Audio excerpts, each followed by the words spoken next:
ఒక్కసారి కొమ్మూరి గోల్డ్ కి కాల్ చేయండి. తాకట్లో ఉన్న మీ బంగారాన్ని విడిపించి మార్కెట్ ప్రైస్ కి వాళ్ళు కొనుక్కుని మిగతా డబ్బులు మీకు ఇచ్చేస్తారు. వెల్కమ్ టు మనం టీవీ. ప్రభుత్వంలో లోపాలంటూ ఒక రోజున మెసేజ్ పెడతారు, ప్రతిపక్షానికి కనువిప్పు కావాలంటూ మరొక రోజున ఎక్స్ లో రియాక్ట్ అవుతారు. ఇంతకీ ఆ టీడీపీ ఎమ్మెల్యే మనసులో ఏమనుకుంటున్నారు? కూటమి సర్కార్ని ఇరుకున పెట్టాలన్నది ఆయన లక్ష్యమా, లేక రేపటి పరిణామాలను ముందే ఊహించి సేఫ్ అండ్ డబుల్ గేమ్ ఆడుతున్నారా? ఎవరా ఎమ్మెల్యే, ఏంటా 360 డిగ్రీస్ ట్విస్ట్ ఎపిసోడ్? ఎన్టీఆర్ జిల్లా Tiruvuru assembly concept. So first time MLA అయ్యారు కోలికపూడి శ్రీనివాస్. మొదట్లో కొద్ది రోజులు బాగానే ఉన్నా ఆ తర్వాత నుంచి ఆయన వ్యవహరిస్తున్న తీరు ఇటు సొంత టీడీపీ అధిష్టానాన్ని అటు కూటమి ప్రభుత్వాన్ని పక్కాగా ఇరుకుని పెడుతుంది. ఫస్ట్ లో ఎమ్మెల్యే వర్సెస్ ఎంపీ కేసినేని చిన్నిగా ఉన్న వ్యవహారం ఇప్పుడు కోలికపూడి వర్సెస్ పార్టీగా మారిందన్నది పొలిటికల్ వర్గాల మాట.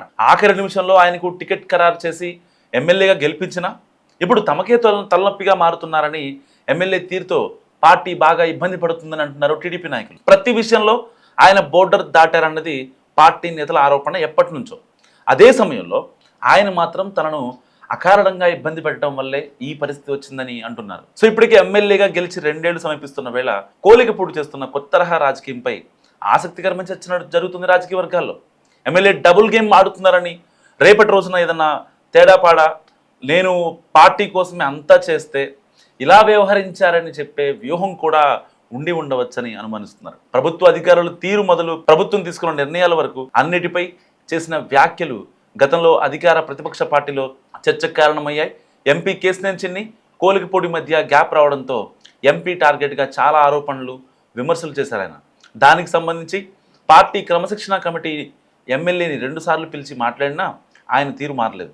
ఇటీవలైతే అసలు నేరుగా కులం ప్రస్తావన తీసుకువచ్చి చేసిన వ్యాఖ్యలు పార్టీలో దుమారానికి కారణమయ్యాయి. నన్ను అవమానిస్తే భరిస్తాను, నా జాతిని అవమానిస్తే తెగిస్తానంటూ ఎమ్మెల్యే వ్యాఖ్యలపై టీడీపీలో కూడా అంతర్గతంగా తీవ్ర చర్చ జరిగింది.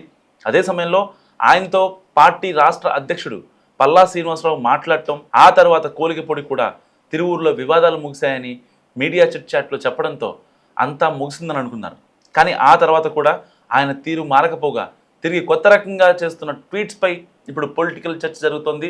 తిరువూరులో ఇక వివాదాలన్నీ ముగిసిపోయాయని, తాను రాజకీయాల కోసం కులం కార్డు వాడే మనిషిని కాదని చెప్పిన నాయకుడు ఇప్పుడు ఎక్స్లో ఇలా మెసేజ్లు పెడుతున్నారేంటా అంటూ క్వశ్చన్ మార్క్ ఫేస్లు పెడుతున్నారు చాలామంది. అంతా సర్దుకుందని భావిస్తున్న వేళ నియోజకవర్గంలో కుల సంఘాల ఆధ్వర్యంలో కోలికపూడికి మద్దతుగా ప్రెస్ మీట్స్ పెట్టారు. వాటికి పార్టీ తరపు నుంచి దేవదత్ కూడా కౌంటర్ ఇచ్చారు.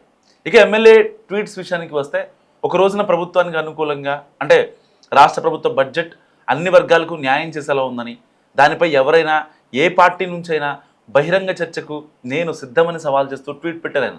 ఆ తర్వాత నియోజకవర్గం పేకాట శిబిరాలకు కేంద్రంగా మారిందని ఒక పోస్ట్ పెట్టారు. తిరువూరు కాన్స్టిట్యున్సీలో మద్యం వ్యాపారులు సిండికేట్గా మారి బెల్ట్ షాపులను ప్రోత్సహిస్తున్నారని, అధిక ధరలకు అమ్ముతున్నారంటూ ఇరుకును పెట్టేలా పోస్ట్ పెట్టారు ఎమ్మెల్యే. సో ఆ తర్వాత మళ్ళీ జగన్ అసెంబ్లీకి వచ్చి అమరావతికి మద్దతు ప్రకటించాలంటూ ప్రతిపక్ష పార్టీపై ట్వీట్ చేశారు. ఇలా ఒకరోజు ప్రభుత్వానికి అనుకూలంగా వెంటనే ప్రతిపక్షం మీద ట్వీట్స్ చేయడం, దీని ద్వారా అధికార పార్టీని ఇరుకును పెట్టే ప్రయత్నం చేస్తున్నారన్న అంచనాలు పెరుగుతున్నాయి. రేపటి రోజున ఒకవేళ పార్టీ తన మీద చర్యలు తీసుకుంటే ఈ ట్వీట్స్ని ఆయుధంగా వాడాలనుకుంటున్నట్టు కూడా విశ్లేషిస్తున్నారు చాలామంది. నేను తప్పుగా మాట్లాడాను తప్ప పార్టీ లైన్ దాటలేదన్న విషయాన్ని చెప్పేందుకే ఇలా వ్యవహరిస్తున్నారన్న అభిప్రాయాలు ఉన్నాయి. సో ప్రస్తుతం ఆయన డబుల్ అండ్ సేఫ్ గేమ్ మొదలు పెట్టారనేది పొలిటికల్ సర్కిల్స్లో జరుగుతున్న డిస్కషన్. కోలికపూడి గురించి, మరి ఆయన ఆడుతున్న డబుల్ గేమ్ గురించి మీరేమనుకుంటున్నారు? మస్తుగా కామెంట్ చేయండి.